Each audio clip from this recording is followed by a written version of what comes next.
morning, students. I hope you are well. Today we will continue the chapter judiciary. In previous class we discussed about the functions of a judiciary.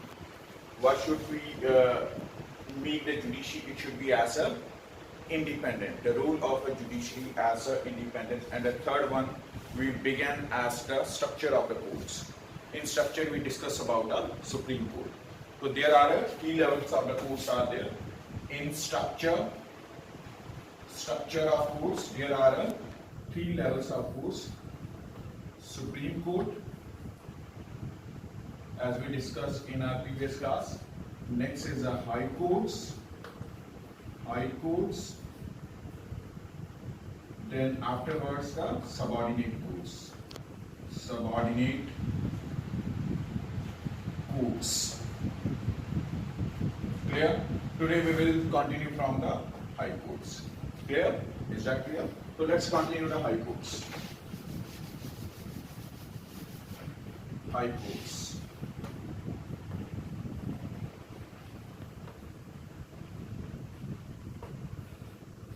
Afterwards the Supreme Court. High Courts is the next order of the courts, which are usually lies in all the states as we go. Mostly the high courts they are lies in the capitals of the state. So presently all the number of states they are having their own capitals. But sometimes one or more states they can be placed under the one high court. For example, Punjab and Haryana they are having the common. Punjab and Haryana having the common high court as Chandigarh. Same as northeastern states, Arunachal Pradesh, Assam, Meghalaya, Sikkim, Manipur, Mizoram and Tripura. These 7 states having the common high court which is located at Guwahati, as we discussed earlier, which is located in Guwahati. So the high courts, this is the second level of the courts which are providing as a justice to the people. Like the Supreme Court of India, the High Court of a state also consists of the Chief Justice and other judges. The Chief Justice and the judges of a High Court are appointed by the President of India on the basis of the advices of the Governor of the state.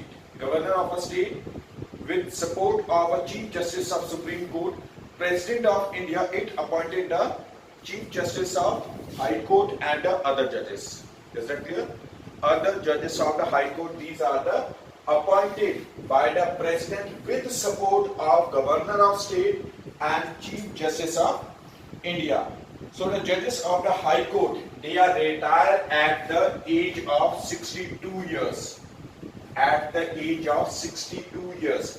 But in Supreme Court, judges they are retired after the age of 65 years. This is the difference. Here, 62 years for the High Court, judges they are retired from their post, and for the judges of a Supreme Court, they retire after 65 years of the age. Clear?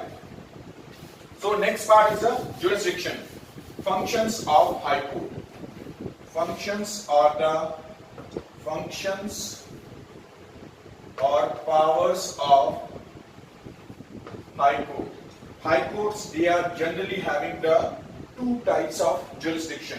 First jurisdiction as the original jurisdiction. Original means certain number of cases which directly file in a High Courts. This is the original jurisdiction. Second is a supervisory. So 2 types of the jurisdictions or the functions of the High Court they are generally happening. Clear?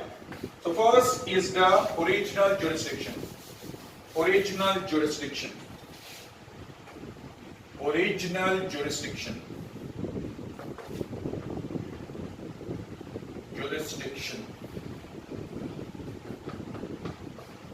So the High Courts they are generally having the such kinds of cases including matrimonial and contempt of cases.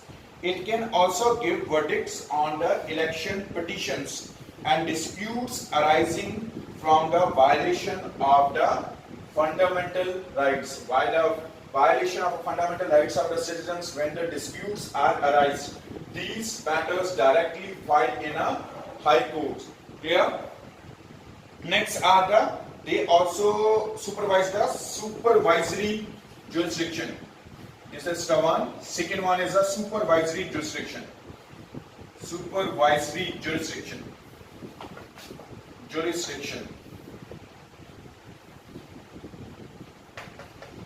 Supervisory jurisdiction of high courts. All the high courts which exercise above of the subordinate courts and hears the cases on appeal from the latter. Besides, it maintains a record of its verdicts and proceedings, which the lower court can refer to whenever it is deemed necessary. So all those cases which are sorted out, which solved by the lower courts, means subordinate courts, which includes civil courts, criminal courts, revenue courts, such number of cases. After the verdict given by the courts, the person, it can be as a file, it can be appeal in high courts for the further jurisdiction, further verdict, further decisions. If they are not satisfied, if the person is not satisfied with the verdict given by the lower courts, like subordinate courts, they can appeal in a high courts for the further change in that particular verdict with earlier given. It can be a possible, it can change in a high courts. Clear? This was the high courts. Clear? So the next level of the courts after the high courts are the subordinate courts. Subordinate courts. Subordinate courts. Generally, there are the three level of the subordinate courts are there. First is the criminal courts. Next is the civil courts, and third is the revenue courts. First as the criminal courts, second is the civil courts, third is a revenue courts. So a state is further divided into the districts, and each district having their own subordinate courts. So in each district where the subordinate courts are there, they are having as a separate portions for the different kinds of the cases. Criminal cases, civil cases, or the cases related with the revenue. Clear? These are introduced in the subordinate courts. The highest criminal court, the highest district court to try the criminal cases is that of the session judges. Criminal cases are those cases that deal with the theft, kidnapping, murder, and other types of crimes. For this, the criminal courts are there. If the person is engaged, if the person is affected to the murder or the kidnapping or the theft, these kinds of the cases, these are directly filed in a criminal courts. Next is the civil courts. The highest civil court in a district is that of the district judge. She has the power to try civil cases and to hear appeals. Civil cases are those cases that deal with the disputes relating to property and inheritance. The less important cases are decided by the sub-judges and the munsifs. Munsifs, they are also helping for the justice in subordinate courts under the civil courts. And the third type of courts under the subordinate courts as the revenue courts, which hear the cases involving the payments of revenue. The highest revenue court in a state and a district are the Board of Revenue and the Court of Collectors. Board of Revenue and the Court of Collectors, which are sort out the matters related with the revenue. Besides these, three types of the courts under the subordinate courts. There are the two other types of the courts are also present.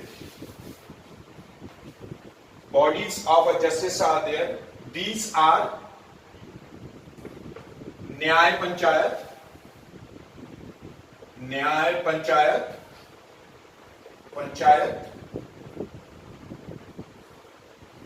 and second, Lok Adalats introduced. Lok Adalats. Lok Adalats, these are not present throughout the year. They are occasionally arranged to decrease as a burden upon these three levels of the courts: criminal courts, civil courts, and the revenue courts. When the excess large number of cases, it will be as a pending in a subordinate courts. To reduce the burden for this Lok Adalats, they are generally organized. Besides the three types of the subordinate courts like criminal courts, civil courts, and revenue courts mentioned there is a Nyay Panchayat which functions in the rural areas. 4 or 5 Gram Sabhas. I repeat, 4 or 5 Gram Sabhas have the one such court. A similar concept has been introduced in some urban areas. This is called as the Lok Adalats. In rural areas, there are the Nyay Panchayats. They are providing as a justice to the people. And in urban areas, there are the Lok Adalats. Lok Adalats, these are arranged. The first Lok Adalat was held in Delhi in 1985. In Delhi, 1985, the first Lok Adalat held, in which in a one hearing, in a one day, there were a total number of 150 cases solved. 150 cases solved in a one day of the hearing of Lok Adalat, which held in Delhi in 1985. The Lok Adalat has been instrumental in giving justice to the poor and the downtrodden who cannot afford the expenses of long-standing legal proceedings.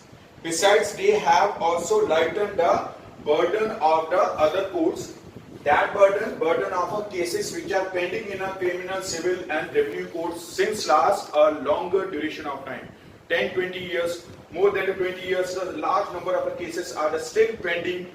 There are the hearings, are their dates are given to the such number of cases. These are solved through the organization of the Lok Adalats, which are generally organized under such circumstances when the overburdened courts they reduce their burden. Clear? Besides from all these three levels of the courts, Supreme Court, High Courts, and the third subordinate courts, there is a other system which is known as a PIL.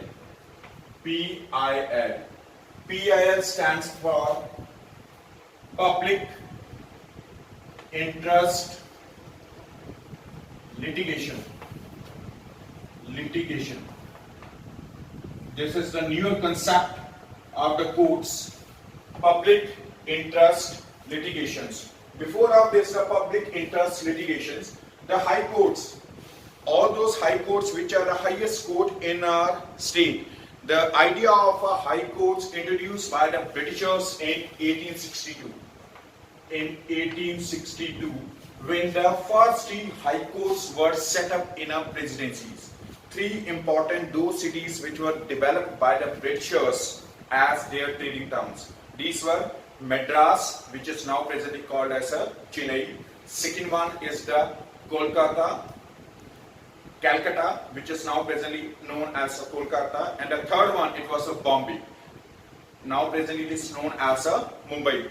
These three important presidencies, Bombay, Madras, and Calcutta. These three important cities were chosen by the Britishers to set up the high courts in 1862. And in after independence of India, the newer concept introduced in relation to the courts, which is known as the public interest litigation. To save time and money and to give speedy justice to all Supreme Court in early 1980s devised a system known as the public interest litigation for speedy justice. Speedy justice, public interest litigation. That idea introduced by the Supreme Court of India in the years of the 1980s. Under this system, any individual or socially concerned organization can file a PIL in the High Court or the Supreme Court on behalf of the poor whose rights have been violated.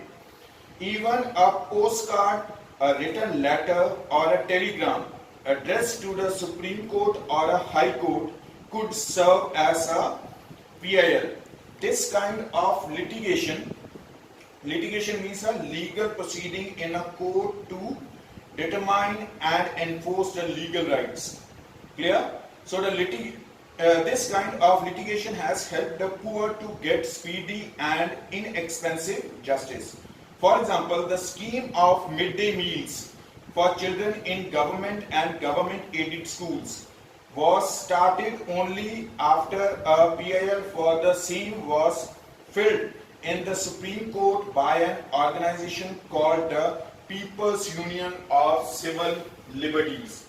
After their efforts, the food meal or a food it provided to the government in a government schools till the 8th standard. Those students which are gaining the education till the 8th standard of the education, they are benefited through the midday meal. Midday meal. Their prime objective of a midday meal scheme, it was that the retention of students in a school education. Those students which left the education because of the earning of their meal in a day, for this the midday meal it introduced. Retention of the students in school education and reduce the dropouts. Those students which left the education before completion of a 8th, 10th or either the 12th level, 12th standard of the education. For such kind of students, such kind of the governmental educational schemes, these are introduced as a timely. One of it as the SSA, Sarv Shiksha Abhiyan. Clear? These were the efforts, these are the results of those efforts which raised to these public interest litigation system, in which the matters, courts, in which the matters are sought out in a courts on a priority basis, which are related with the large scale of the population. Clear? This was the PIL, public interest litigation. Clear?